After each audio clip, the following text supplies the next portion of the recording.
All right. Holidays are still upon us here. We're getting ready for the college football playoff this week. Joining me today to break it all down, great friend of the podcast, covers college football for the Sporting News. Bill Bender is here. Bill, how are you? Yeah, I'm doing well. Thanks for having me on. Thanks for coming on here. I want to catch up on some old business as well here while we're talking on here. Obviously, we're recording a little bit after the Heisman Trophy is awarded here. Caleb Williams from USC ends up winning it. Do you think the voters made the right call here? Yeah, I mean, he was a fantastic playmaker. Had a great run at USC this season. It was one of those years where it wasn't perfect because you could have made a case for a Duggan, Stroud, Hendon Hooker, or someone else. But certainly the right call in my book, anyway. Yeah, for me, I always felt like with that situation, I felt like if Hendon Hooker did not get hurt, I feel like he would have run away with this. Do you feel like that was the case? Maybe. I mean, I don't know. I don't know because they did lose to Georgia, and that's when Caleb Williams kind of turned it on. So I think Hendon Hooker not injured, they still lose to South Carolina. It probably would have he was only missed one game. So, no, I don't think he would have won it, but I think he may have finished second or third. I thought he should have been in the top five anyway. He was fifth. I thought they should have invited him to New York anyway. Yeah, it's too bad he didn't get to go here, but obviously we do have a college football playoff field coming up here this week. The top four, obviously, Georgia, Michigan, TCU, Ohio State. I know there was some debate after I think both USC and TCU lost whether TCU would still make the field. They ended up doing it. Ohio State sits on the sideline, gets in at the four. Do you think the committee got it right? Yeah, I think they did, and I think they stacked them up right on top of that. They, it's not their job to reward Georgia. The teams were ranked in the proper order. But TCU had to put something on the table in conference championship weekend, and they did. And then, Ohio State, because of USC's loss, got into the fourth spot. It created two good matchups. The top two teams are placed properly, and I think the next two teams are placed properly. So, there are some people that think Georgia should be playing TCU. Well, I wouldn't take TCU for granted in this playoff. That's a pretty good football team. Yeah, I also feel like there was a little bit of math involved as well for me, the TV wise. They didn't want to I don't think they wanted to go Michigan, Ohio State again right after they just played. I feel like maybe there's potential of saving that if they teams happen to pull their wins off to get them in the championship round. Yeah, I mean, they could tease it. And Michigan did earn that two spot by going into Columbus and winning. And, the committee has, I don't know whether they did it on purpose or not. Boo Corrigan did say during the, selection show that wasn't a rematch, wasn't discussed, or not having a rematch wasn't discussed. But, that's his call. So, it does offer a tease, though. Both of those teams can win. I mean, if somebody grew up in Central Ohio and had fans in my family on both sides of that rivalry, it would be pretty amazing if it comes to that. Yeah, we had North Carolina and Duke in the Final Four this year in college basketball for the first time. It'd be crazy if we got Ohio State, Michigan playing for the national championship. I feel like those sides would not be talking to each other for at least like 3 weeks. Well, I mean, I was at Ohio State media availability yesterday, and they are doing their best not to look back and not to look forward. And that's the trick if you're Ohio State in this situation, because if you look forward, you're playing Georgia. You can't do that. And if you look back, I mean, you can only look back so far. And yeah, it was a bad half. And yeah, Michigan won in Columbus for the first time since 2000. But that doesn't mean that Ohio State can't win the rematch. I mean, a couple plays here or there, a couple missed assignments, and that could have been a little bit of a different game. I do think it creates a lot of excitement. Like I said, the Ohio State-Georgia game should be a lot of fun. Yeah, sorry, we'll get to those games in a minute here. Two things I want to touch on also here is number one, like, how strange is it considering they've only missed it once prior this year that Alabama did not make it? I think we'll be all right. They lost the two games. And obviously Nick Saban's speech during the Big Ten championship game made a lot of rounds, and he's right about some things. Yeah, if they played TCU or Ohio State or even Michigan, they'd probably be favored. But you got to play the games on your schedule. They were favored in the losses against Tennessee and the losses against LSU. The continued penalties came back to haunt them, and it's still a very talented team. I mean, Bryce Young's amazing. He's another guy that if they would have invited 6 guys to New York, I wouldn't have had a problem with that because Bryce Young's pretty good as well. Yeah, and obviously this is one of the last few runs we get here at the 4-team playoff because obviously with the Rose Bowl like signing on, now we're got the 12-team playoff in a couple of years here. Are you going to miss the 4-team, Eric, or you think the 12-team is the right number going forward? I like both. I want to see. I can't say I like both. I like the idea of a 12-team for now. I think I've said all along there's going to be checks and balances to it. On one end, you'll have more teams, more money, more games, more interest. The 14 playoff in some ways did go stale because, as you mentioned, Alabama's been in it all but 1 year. Clemson's been in it a lot. You might get a repeat champion this year. High State's been in it a lot. It spreads that out, puts games on campus, gets a group of 5 and all the conferences involved. I don't know if it'll be the same as the college basketball tournament, but we'll see. The 14 playoff, to me, I mean, the further you get away from 4, and then I thought we could have maybe done 8, it's one of those deals where, you get further away from what, like this year, you could have done the BCS and just done Michigan and Georgia, and it'd been all right. Yeah, that's true. I do like the idea, though, of the games being on campus the first round here. I do feel like it's something that the NCAA tournament won't have because they're all neutral sites. But the idea of having these, like 8-9 or 5-12 games being on campus with the full crowd of fans and not having to travel, they got to add to the experience a little bit. Oh, for sure, and I think that's part of the experience. I went to a MAC school, so the tease of having Ohio University get to the playoffs is pretty cool to me. If that would ever happen, I don't know that it will, but you get that. Western Michigan would have been a playoff team under this format. So yeah, I think that's part of it.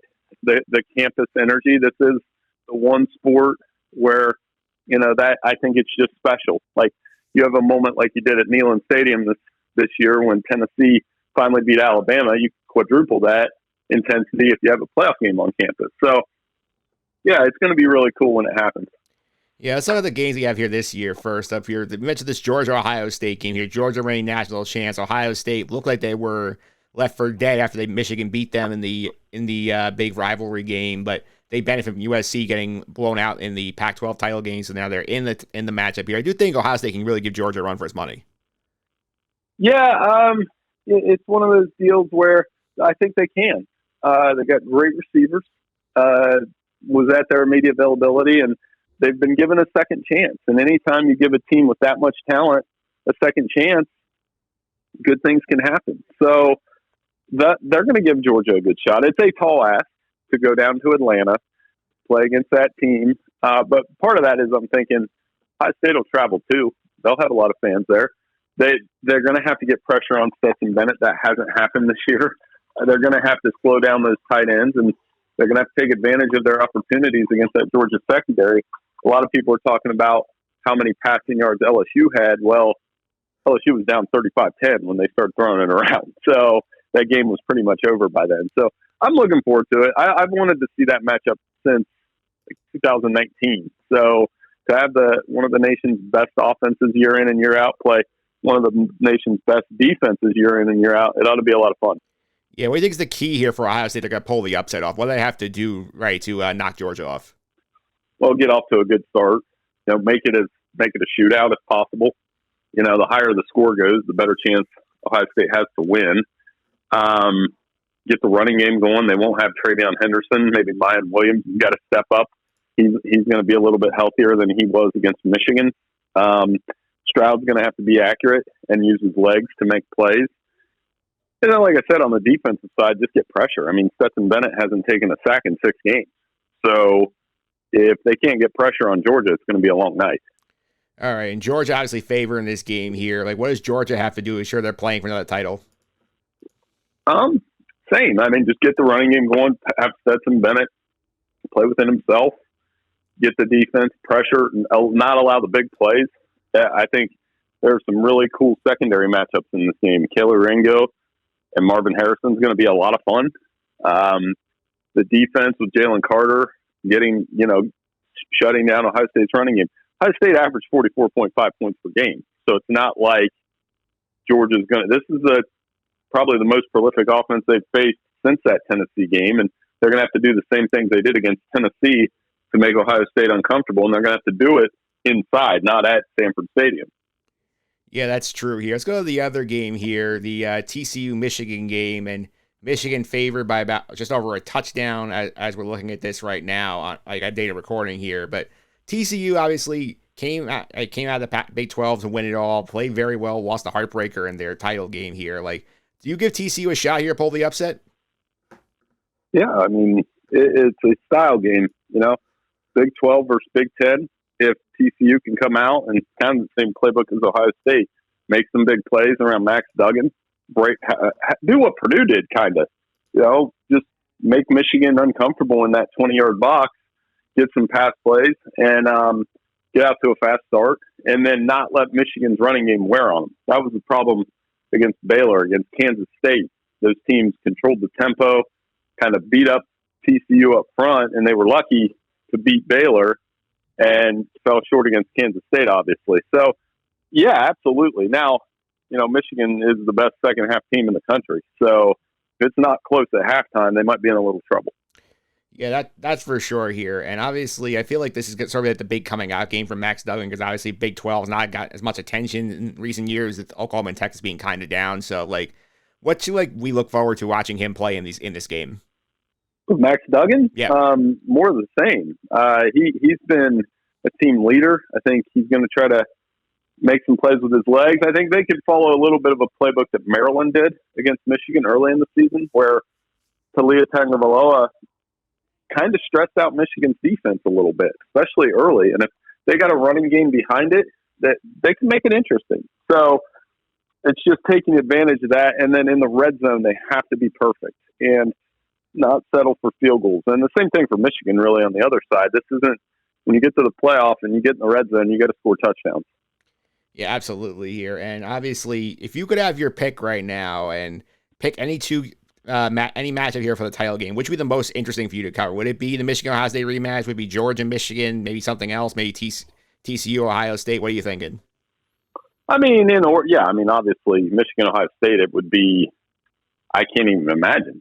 I just, the hype that would be around that. There is a little bit of a drawback to that because Michigan on that side, the rematches have been tough to win. We've seen that with Florida and Florida State and Alabama and LSU, and even last year with Alabama and Georgia. Once they play that second one, the team that lost the first one has a little bit of an advantage in some ways. I think Georgia-Michigan would be a lot of fun because we could see what changed from last year. Georgia obviously dominated that semifinal, but I think Michigan has a better team with a better quarterback, and the experience of being in that game last year might pay off. So those would be the two. I mean, I'm not saying if TCU wins and Ohio State wins, that would be fun. TCU and Georgia win, that would be fun. And that's why I think, TCU is a great story. Yeah, you talked about Alabama making the playoff all these years. Well, TCU making the playoff, I mean, that's what we like. I mean, good. Nobody had that in August. I certainly didn't. And for that to happen is pretty cool. Certainly is here. And obviously, these the two of the New Year's Six games are the playoff games here. What about the rest of the other four? Which one intrigues you the most of the other New Year's Six games? Well, I mean, all of them, obviously. I think with Tennessee Clemson, it's downer that Hooker and Hyatt won't be in that game, but we'll get to see Cade Klubnik. We'll see how Alabama comes out against Kansas State. I always enjoy watching the Rose Bowl. So Utah and Penn State, I mean, there's always a fun – that'll be fun because Cam Rising and Penn State winning 10 games with all the young players that they have. I think that'll be a great game. And then, Tulane, this is what I was talking about. If this was a 12-team playoff, Tulane would be given that opportunity. But now they get to play against the Heisman Trophy winner. And USC kind of, they feel like, to me, a team that, with the momentum they've created, they'll probably be ranked in the top 5. And Caleb Williams coming off the Heisman Trophy, it'd be pretty cool to see that one. I'm also curious to see how Alabama does in their game because Alabama, I know the stakes and measure by national championships, so you wonder, how motivated they're going to be in this game as well because, obviously they're not playing. They're just playing for a bowl win, not for try and win a title. Yeah, I mean, it's definitely going to be – they've had a history. I mean, people are like, well, they've come out and lost bowls. Well, yeah, they lost to Utah the one year and Oklahoma in another one, but they've also come out in those bowl games and blown out Michigan State and Michigan. I think Kansas State's going to be very fired up to play in that game, especially with Deuce Vaughn, the two-time consensus All-American running back. But Alabama, this is a way to kind of show what Nick Saban said, that we should have been this. And I don't think they've announced yet whether Bryce Young or Will Anderson will play. I hope they do, but if they don't, obviously, we live in that day and age where you have to respect that decision. Yeah, you certainly do here, Bill. Thanks for all the time. Really appreciate it. Before I let you go, I hope you follow social media, keep up with your coverage as the college football playoff rolls on. Yeah, I'm at Bill Bender 92 at sportingnews.com, and looking forward to it. It's always good to catch up with you. I think we did this a couple times during the year, and I always enjoy our conversation. Always great talking to you, Bill. Thanks for the time. I appreciate it. Hey, no problem. Thank you.